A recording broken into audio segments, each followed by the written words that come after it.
Hello everyone, welcome back to my channel.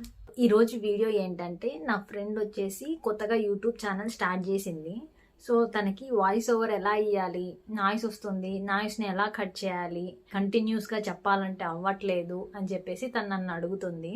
కొత్తగా YouTube channel start చేసిన వాళ్ళు కూడా ఉంటారు కదా, వాళ్ళకు కూడా ఇలాంటి డౌట్స్ ఉంటాయి. సో వాళ్ళకు కూడా ఈ వీడియో అనేది చాలా బాగా యూజ్ అవుతుంది. ఖచ్చితంగా చూడండి.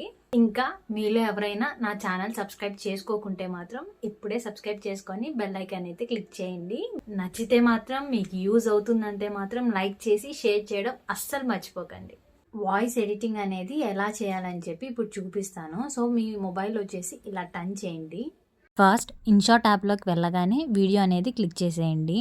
ఇక్కడ కింద ఉన్నవని ఇప్పటి వరకు నేను చేసిన వీడియోస్ ఇవి.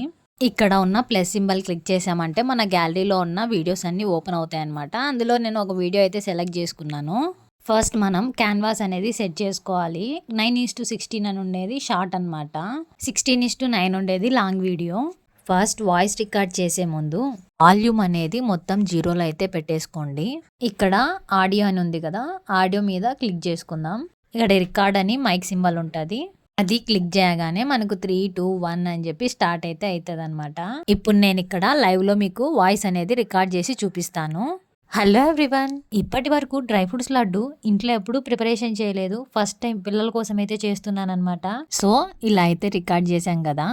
వాయిస్ స్టార్ట్ చేసే ముందు, వాయిస్ ఎండ్ చేసే ముందు ఏమన్నా గ్యాప్స్ వచ్చాయనుకోండి, ఇలా వాయిస్ అనేది సెలెక్ట్ చేసుకొని మనం ఆ ఎక్స్ట్రా గ్యాప్ అనేది కట్ చేసామంటే వాయిస్ ఓవర్ అనేది చాలా నీట్ గా వస్తుంది. అట్లా కాకుండా మనం కంటిన్యూస్ గా వాయిస్ ఓవర్ అయితే ఇవ్వచ్చు, కానీ మధ్య మధ్యలో గస్ అయితే వస్తూ ఉంటది. సో అది కూడా పడుతూ ఉంటాయి కదా, అవన్నీ కూడా వాయిస్ ఓవర్ లో వినిపిస్తూ ఉంటాయి. సో అందుకనేసి మనం ఇలా గ్యాప్ ఇచ్చి చేసుకున్నాం అనుకో చాలా నీట్ గా అనేది ఉంటది అనమాట. ఈ విధంగా వీడియో అయితే రెడీ అయిపోయింది.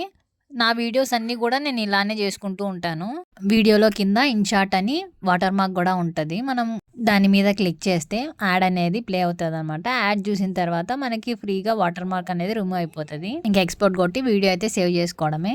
ఇదండి, నేనైతే నా వీడియోస్ ఇలానే వాయిస్ ఓవర్ ఇస్తాను. మీకైతే అర్థమైందని అనుకుంటున్నాను. ఏమన్నా డౌట్స్ ఉంటే కనుక ఖచ్చితంగా కామెంట్ సెక్షన్లో కామెంట్ చేయండి. ఖచ్చితంగా రిప్లై అయితే ఇస్తాను. కోరుకునేది మీ నుండి ఒక లైక్ మాత్రమే. లైక్ చేసి సపోర్ట్ చేయండి.